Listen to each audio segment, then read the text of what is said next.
Bismillahirrahmanirrahim. Assalamualaikum warahmatullahi wabarakatuh. Perkenalkan, nama saya Muhammad Riza Fadilah dengan NIM 201011450117, kelas 06 TPLM 001 Universitas Pamulang. Pada kali ini saya akan menjelaskan rangkuman pertemuan 12, studi kasus. Diagram use case. Diagram use case adalah cara untuk menggambarkan cara sistem berinteraksi dengan pengguna atau user dan mengekspresikan apa yang sistem tersebut lakukan. Ini membantu kita memahami bagaimana pengguna akan berinteraksi dengan sistem perangkat lunak. Sistem. Apa itu? Ini adalah bagian inti dari perangkat lunak yang sedang kita buat. Ini adalah tempat semua tindakan terjadi. User atau aktor. User adalah pengguna, sistem atau perangkat lain yang berinteraksi dengan sistem. Mereka bisa menjadi manusia atau komputer yang berperan dalam menjalankan sistem.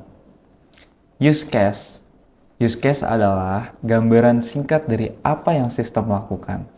Mereka mencakup tindakan atau fungsi yang bisa dilakukan oleh pengguna dalam sistem. Selanjutnya, simbol dalam diagram use case. Use case, ini adalah gambaran tindakan atau fungsi dalam sistem. Lalu ada aktor atau user. Ini adalah orang, sistem, atau perangkat yang berinteraksi dengan sistem.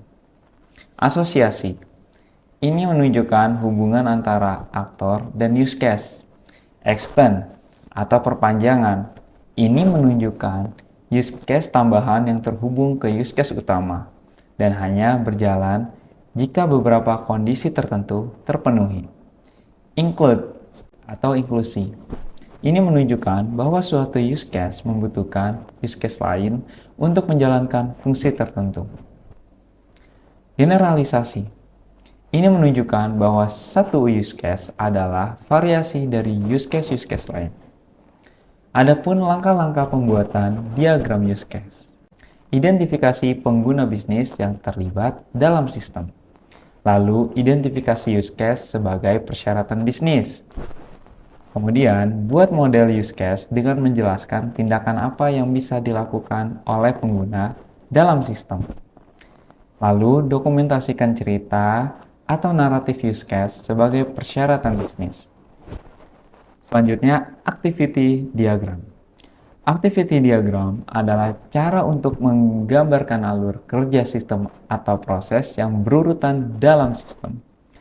Ini berguna untuk memahami langkah-langkah yang diperlukan dalam suatu tugas atau proses.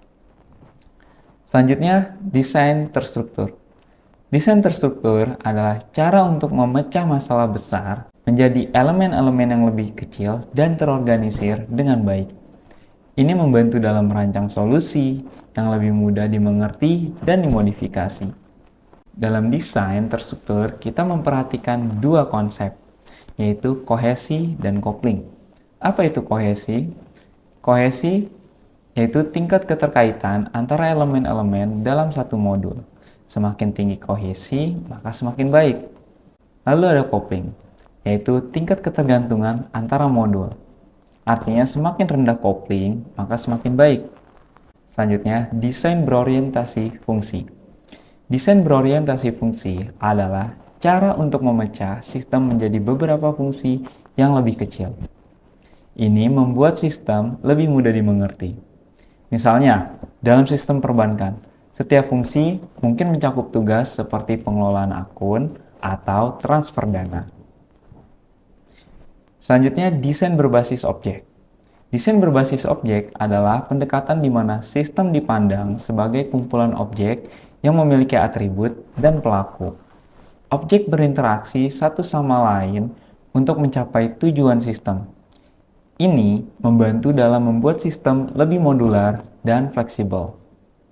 Selanjutnya, Unified Modeling Language atau UML. UML adalah bahasa visual yang digunakan untuk merancang, memodelkan, dan mendokumentasikan sistem perangkat lunak. Ini memiliki sejumlah diagram yang membantu dalam pemodelan sistem, seperti diagram kelas, diagram use case, dan sebagainya. Proses perancangan. Proses desain perangkat lunak adalah serangkaian langkah yang diikuti dalam merancang sistem. Ini mencakup identifikasi kebutuhan, pemodelan, dan perancangan komponen sistem. Pendekatan top-down versus bottom-up. Apa itu top-down? Yaitu dimulai dari gambaran umum sistem dan kemudian memecahnya menjadi bagian-bagian yang lebih kecil.